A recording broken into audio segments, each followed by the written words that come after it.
and welcome to our continuing series, Questions and Answers, from the works of Sri Aurobindo and the Mother. Today, the Force and the Divine Force, Part 10. From Sri Aurobindo, there was a question. When we were discussing a Spanish general, you used the words, the right force. Why did you say right? Is there also a wrong force? Sri Aurobindo. Don't remember exactly what I wrote. Can't say very well.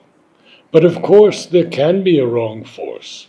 There are Asuric forces, Rajasic forces, all sorts of forces. Apart from that, one can use a mental or vital force, which may not be the right thing. Or one may use the force in such a way that it does not succeed, or does not hit the general on the head, or is not commensurate with the opposing forces. Parentheses. Opposing forces need not be Asuric. They may be quite gentlemanly forces, thinking they are in the right.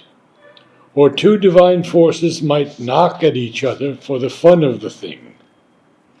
Infinite possibilities, sir, in the play of the forces. End parentheses.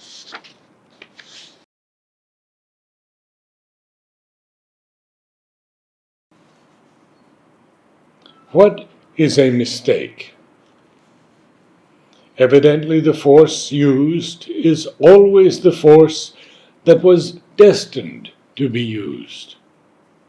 If it succeeds, it does its work in the whole, and if it fails, it has also done its work in the whole. Na tatra sukate, Buddha. In what way? A force may be applied without any intuition. An intuition can come without any close connection with a force, except the force of intuition itself, which is another matter. Moreover, a force may be applied from a higher plane than that of any intuition. The 17th of April, 1937. The wise man grieves not over that. In the receiving, there must be no inability to contain, no breaking down of anything in the system, mind or life or nerve or body under the transmuting stress. There must be an endless receptivity, an always increasing capacity to bear an ever stronger and more insistent action of the divine force. Otherwise, nothing great or permanent can be done. The yoga will end in a breakdown, or an inert stoppage, or a stultifying or a disastrous arrest in a process which must be absolute and integral if it is not to be a failure. But since no human system has this endless receptivity and unfailing capacity, the supramental yoga can succeed only if the divine force, as it descends, increases the personal power and equates the strength that receives with the force that enters from above to work in the nature. This is only possible if there is on our part a progressive surrender of the being into the hands of the divine. There must be a complete and never failing assent, a willingness to let the divine power do with us whatever is needed for the work that has to be done. There must first be the will to change, firmly conceived and held, then to open the consciousness to the force and let it work with the inner assent to its working. When there is the psychic opening, then even the things most obstinate in the nature can change.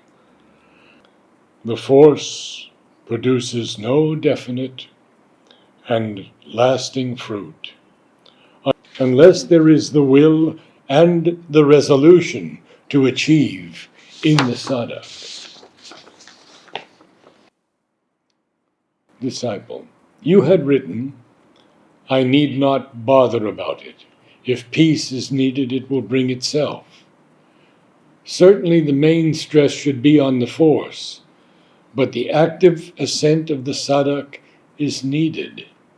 In certain things, his will also may be needed as an instrument of the force.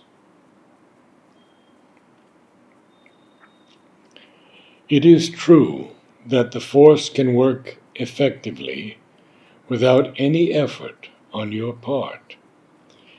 It is not the effort, it is the assent of the being that it needs for its work.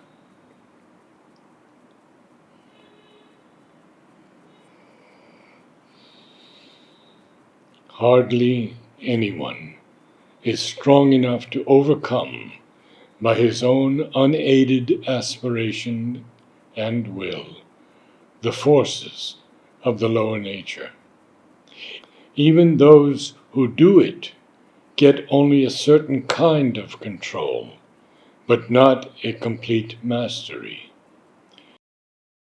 Will and aspiration are needed to bring down the aid of the divine force and to keep the being on its side in its dealings with the lower powers. The divine force, fulfilling the spiritual will and the heart's psychic aspiration, can alone bring about the conquest. From the Mother. The inner progress has been sufficiently rapid for the exterior being to find it difficult to follow. Now, the body must learn to receive the divine force and to keep it.